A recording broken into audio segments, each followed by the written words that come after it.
Oh boy. Okay, so I think, okay, we're setting up our meeting for YouTube Live. Okay. The first couple of minutes, I think, of every program I have is me talking about how I'm setting things up. Okay.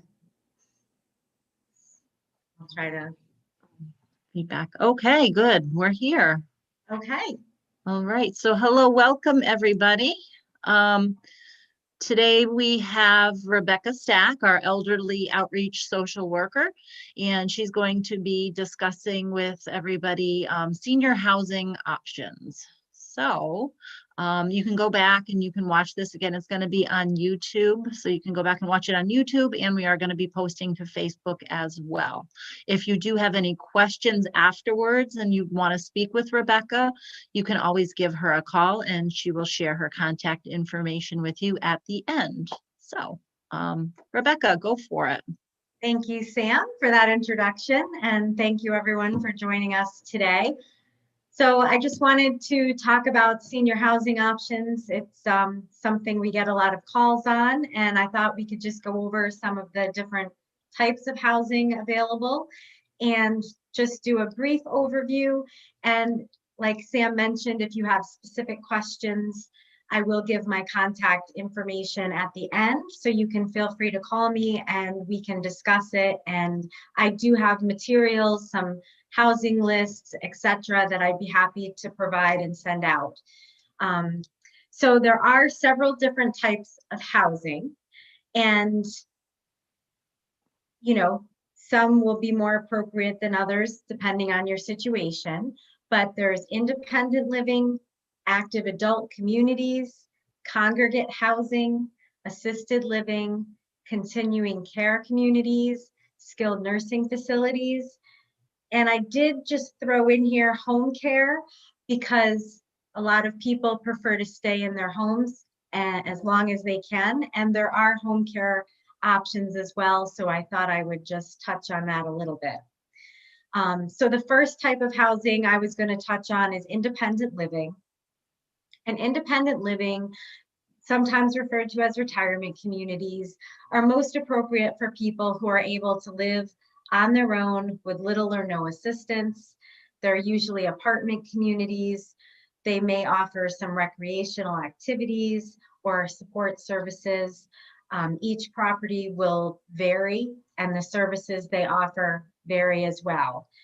There are market rate rentals. There are also subsidized options. So subsidized housing is affordable housing. It's usually age restricted, 55 or 62 and older. The rents are based on income, generally 30% of someone's income. They're subsidized by the government. And I always suggest to people when they ask about this type of option that they apply early on, because the wait lists for a lot of these communities are a year or more. And so you want to get those applications in and get in several at a time, because you never know when your name will come up and for which property. The next type of housing I wanted to talk about was congregate housing.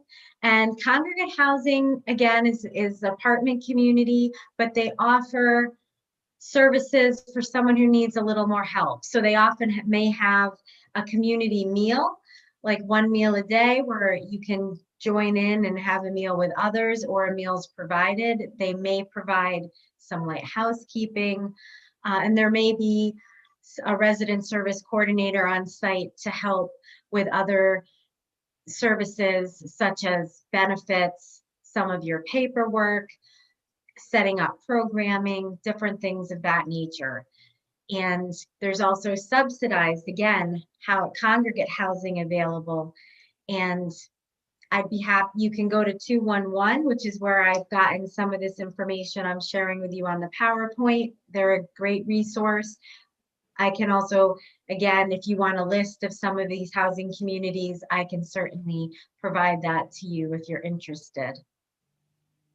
The next type of housing is assisted living. And assisted living are managed communities which provide more support. So if you need help with activities of daily living, if you need help dressing, bathing, eating, getting in and out of bed, this might be the appropriate place for you. They also have lots of other services that are available: meal services, housekeeping, someone to help monitor your medications. Someone's on site 24 hours a day. They have lots of programming for social and recreational activities. Some transportation may be available. Each community will be a little bit different. The services may be a little different. So again, you'll just want to do some research when you're looking at these communities. Certainly ask a lot of questions. Go to see them if you're able to do that. If you have memory care needs, there are communities that offer those types of programs as well that might be appropriate. So the price, Sorry. the price points on assisted living, I know I get asked that a lot. There's a wide range in pricing for assisted living. So again, it's going to be dependent on the community you're looking at. So certainly, for the most part, you're not going to find assistants to help you pay for assisted living. So, again, doing your research on based on your needs and the care that you need, the level of care will help you narrow that down. Active adult communities. So active adult communities are really more in line with independent living. They're typically age-restricted communities. They don't really offer any services at all, but the main draw, I think, is for people who want to just live with people in their age group. So that's really the benefit there. They're also usually positioned where they're easily accessible to shopping and transportation, centrally located to the hub of the community, so it's easily accessible. And there's lots of those out there, again, depending where you're looking to be. Continuing care communities. So these are great for someone who wants to go and be able to transition throughout their varying needs. So you might start off as independent. You live on your own, you just want an apartment, you don't need any assistance, but you might want to participate in some social activities and things like that. But then as your health changes and your needs progress, you'd be able to stay within that community and maybe transition into assisted living or memory care, or from there, skilled nursing. So these are great for people who want to stay in the same place. Again, there's all different price points depending on the type of community you're looking at. And I have a link there to a great article from AARP that does provide some great information. They also have a nice checklist of questions to ask when you're contacting a community to help, get more information that will help you make a decision. So. And these are generally ones that usually have a buy-in. Oh, that's true. Yes. Yeah. And those can be very pricey. Yes. So there's definitely probably one of the most expensive options, I'd say. Yeah, I would agree on that one. Yes. Yeah. I know. Somebody contemplating, selling a house, and okay, what do I get for the proceeds of the house? Can I put that in as a buy-in? Or, everybody's finances are different.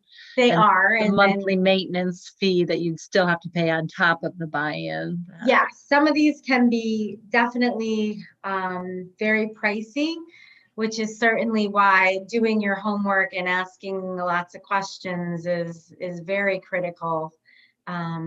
Because there are fees, there's your monthly fees, there may be other expenses on top of it, and the buy-in, as you mentioned, which is something you're not going to be getting back. So what's that?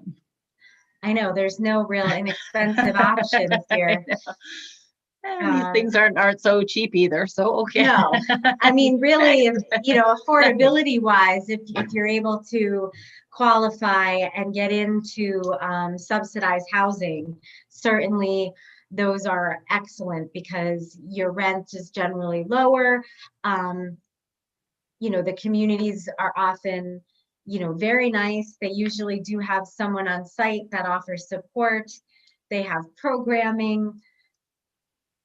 So they're certainly an excellent alternative for someone who's certainly budget conscious and able to live fairly independently or have home care coming in. Skilled nursing facilities, these are for someone who really can't live on their own. They certainly will need help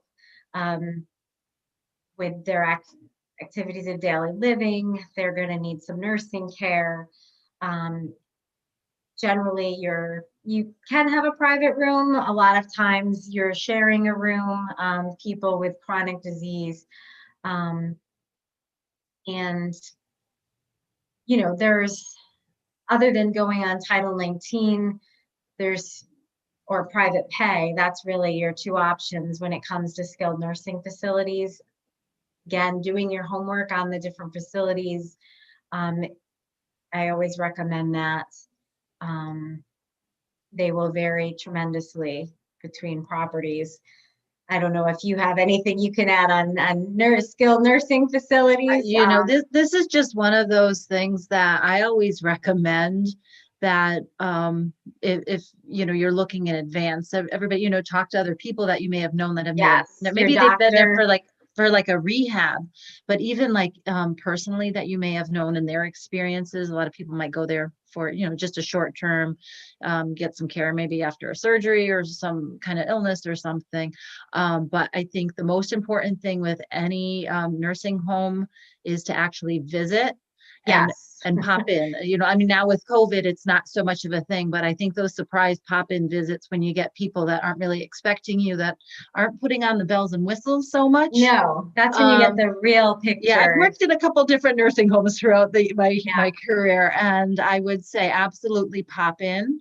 And see what you see, because is the staff, are they being friendly all the time? Are you getting a feeling of a show? Do the people that are living there, what is the general, how do they look good? Or they look like they're being taken care of? How does it smell? How is there stuff going on? Yeah, all these things. Up in at lunchtime, see what there is to eat. And I know they're a great resource if you're having a problem, but they might be a good resource. The long-term care ombudsman, there's one for different regions of the state, and they're advocates for nursing home residents. And speaking to the ombudsman for the area that you're looking in at any nursing facility might be able to give you some good information, answer some questions, things of that nature. So that might be another option for getting more information, I think. And sometimes doctors will help give you some suggestions on different, your primary care can sort of maybe help point you in a direction of a few different options as well. Residential care homes. All right. So residential care homes are a little different than, they're not a nursing home. They're not providing any nursing care, but they may provide housekeeping and monitoring of prescription drugs, maybe some social activities. I guess you would say they're almost similar to congregate housing in that regard. So again, depending what your needs are, there is an option. And there are a list of some on 211. And again, I can help provide you with any of these housing lists that you might be interested in. So when you're really narrowing down what your needs might be, again, I keep saying do your research. And if you're not on the internet, certainly I'm happy to help try to get some information for you and help you out. Always call Again, when we're not restricted on pop-ins and tours, that's always a great bet. Even just driving by, driving through, seeing the area. You know, is that somewhere you want to be? Is it close to things that you want to be close to? You know, making sure you get a list together of questions you have before you call, so you don't forget what it is you wanted to find out once you get talking on the phone, and finding out what any fees are, what might be included with your monthly rent, or other, you know, charges, what types of amenities they offer, services. Those are important. Asking about wait lists. You know, skilled nursing facilities have wait lists. All of these places have wait lists. Some will be shorter than others. So you definitely want to ask about that. And they're all of them are happy to mail out applications. They're happy to answer your questions.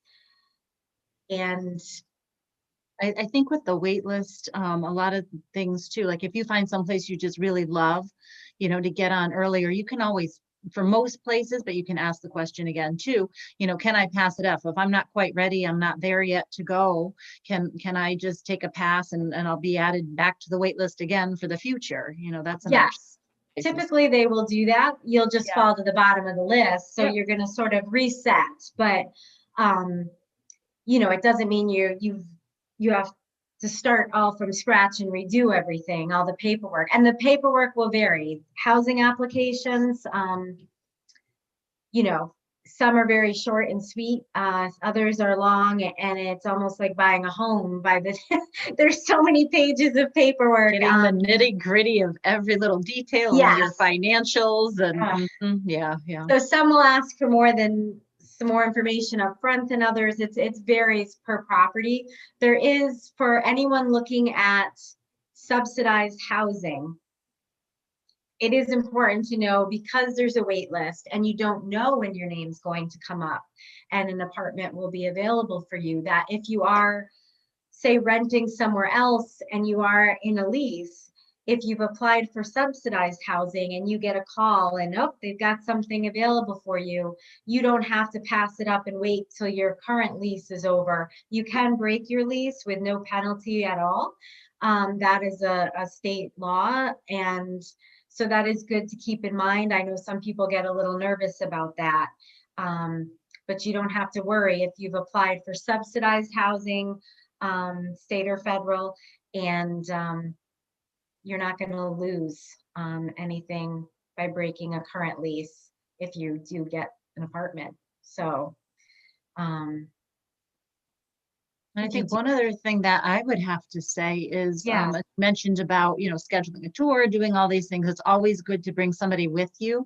Oh, yeah. Or a second set of eyes. You know, I can tell you how many times it's like, you know, somebody will see something and somebody will see something completely different. So I'd recommend bringing Yes. somebody, a friend, a family member with you. You know, everybody hears things differently, sees things differently. And also to have a notepad with you, taking notes, because you'll forget. Oh, yes. We all forgot. We all Yeah, forgot yep, what we yep. wanted to There's ask. so much. Yeah, Yep. Bring your Yep. questions, make your notes. Yeah. And always, you know, anything, doctor's appointments, housing tours. If you can bring someone with you, it's definitely recommended, because that second set of ears and eyes is important.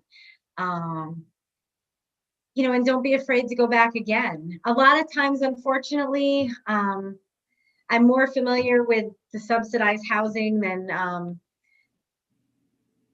some of the others as far as that goes, but they don't always have apartments just, you know, open for people to tour. So when you go for a tour, you might not be able to actually see an apartment, but you'll at least be able to tour the building, see what some of the amenities are, you know, maybe even get to talk to a few of the residents there and ask them some questions while you're walking through. So yeah. You know, how do you like living here? yes. Absolutely. Like, how are the meals? How's the food? Salmon food. And you know, some of these some of the subsidized housing they have resident service coordinators on site. And they do help they set up programs, activities, they help with programs, benefits, services, different things. And, if there is one on the property you're looking at, certainly they'd be happy to speak to you as well when you're sort of in the beginning stages of deciding if that's the right place for you. So definitely reach out to them as well. But for any other questions about any of these types of housing options, I'm happy to help you, provide you with a list of what they are, help you find out more about a property if you're not able to go online or do a little research. I'll be happy to do what I can to help you figure that out and navigate through. So don't hesitate to give me a call and we can set up an appointment. We're only doing phone appointments right now, unfortunately, but we'll do our best. And my number is listed here on the slide, but it's 860-870-3128. And don't hesitate to give me a call. All right, perfect. And I have to say too, one last thing. So just because maybe you go to an assisted living or not so much, let's say the congregate living, if you're 55 and up, you can still attend your local senior centers too if you're independent. So Yes, there's still and you programs should. available. Right. Come on, Rebecca. Right. So yeah, you can still come here. You're independent. Oh yes. I mean, I worked in subsidized housing as a resident service coordinator, and I know I loved the local senior center, and I always encourage people to attend because there's great programs. And when they're Senior centers are awesome, people. they That's are it. Yeah. awesome. And right now, you might not be able to attend in person, but they have fantastic virtual activities and programs going on. So you have to check that out. So good. So good. All right. Well, thank you everybody for watching. And thank you, Rebecca, for joining us again. And we're going to go ahead and stop our live stream. But again, if you have any questions, go ahead and give Rebecca a call or an email.